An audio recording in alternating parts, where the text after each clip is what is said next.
You had so many great teams, but just strictly talent. 2004, where does it rank? It ranks with the best as a manager that I was a part of. You know, a lot of people look at the 88, 89, 90 A's, and our clubs were very similar. You had talent, infield, outfield, defense, offensively, ran the bases. You had a deep starting rotation, and you had a bullpen. So, you know, the regular season is what tells you how good you are because you're playing against everybody. And in the postseason, we had a lot of success, just didn't get the crown. And then that stat about your starters, all five, 170 innings or more. They almost all had 30 starts. That never will happen now. It doesn't happen very much now, Frank. That's true. And it's probably one of those things I think it's going to evolve back to where you understand the value of the starter that gets you into the seventh inning. I think we're in a rut right now where we don't understand the effect that has on the game and on the bullpen. But that club, I mean, one of the issues about 04, you know, we didn't have Carp. As we went into the postseason, we still got to the World Series. So it was a very deep rotation. Everybody was very competitive. And then we had a good bullpen. So it was, and they had an offense and a defense. It was a really good team. All your players that we've interviewed today, they all talked about how you wouldn't let up. You were relentless as a manager. For our younger audience, can you describe how, I know you give all the credit to your players, but you just wanted to keep pushing and pushing? I think as a staff, if you understand your responsibility, you know, the game is the players, and they play it for the fans. And you play against another team. That's what the game is. But as a staff, you have a responsibility to put them in a position to win. And we've learned over the years, I was taught, that the way you do that is you got to create urgency. And you have to have the urgency as a staff to keep working, and then translate. The players will see how much you get into it.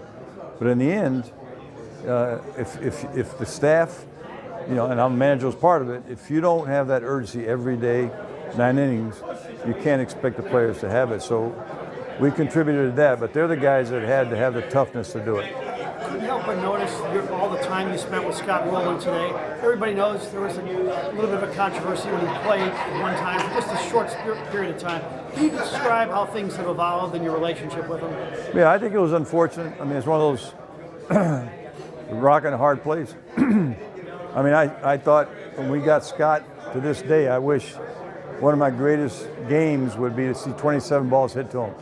He was a great defender. He's a clutch player, team leader, and he got busted up in his shoulder. I think that created some issues about the care that he got. I know that personally the staff and I did everything we could to get him right, and then, you know, it kind of went sideways a little bit because whatever will happen. But when he went to Cincinnati, you know, you turned the page and we knew what he represented. And mostly when I think about Scott, I think about a Hall of Fame career that if you know, with just a little better health, it'd be a certainty. Maybe he still gets in. And now you're friends, cordial at all times. Absolutely. Absolutely. I got to ask you real quickly, because you're the one about Paul Goldschmidt and Albert Pujols comparison. We're seeing it right now. I imagine this is not surprising you at all. Well, the caution I'd give is, you know, he's in the middle of a home run stretch. I compared Paul to Albert because Paul plays the whole game. He will win a game for you with his base running. He'll win a game with his defensive play. He'll win a game because he takes an at-bat to start a rally and he gets a base hit to get another continual rally, and he can finish the rally. So he doesn't have to hit home runs to help win, and he's got this everyday mentality where he cares about his team. So I just think that the success is what he goes out to do for his team, not just for himself, and we're benefiting from it. And one thing that jumps out at you about Mike Show? The way he, well, there's two things. One is that he finds a way to connect with the players, because you got to connect to the players. Secondly, he connects with them based on a love of the game and knowledge. You know, these everyday meetings he has where he breaks down, you know, what he saw and how you get better. That's one of the keys to improving, recognizing, hey, what did we do wrong? Let's fix it.